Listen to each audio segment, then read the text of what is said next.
Right, here we are. The table has now been coloured up. So all the components are of a similar colour. Some of them need pulling in a little bit. But I don't think it's too bad. Tomorrow I will be mainly polishing the cushions and the rest of the table. I'll spin this round without making it too dizzy. To get more polish on them. This will bring out the colour out the grain, and it will even out the finish all round.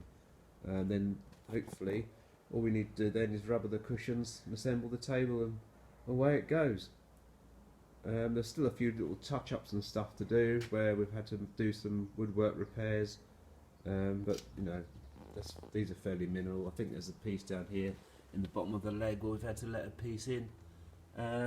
So that's what we'll be doing tomorrow. Okay, cheers now. Nice sunny day.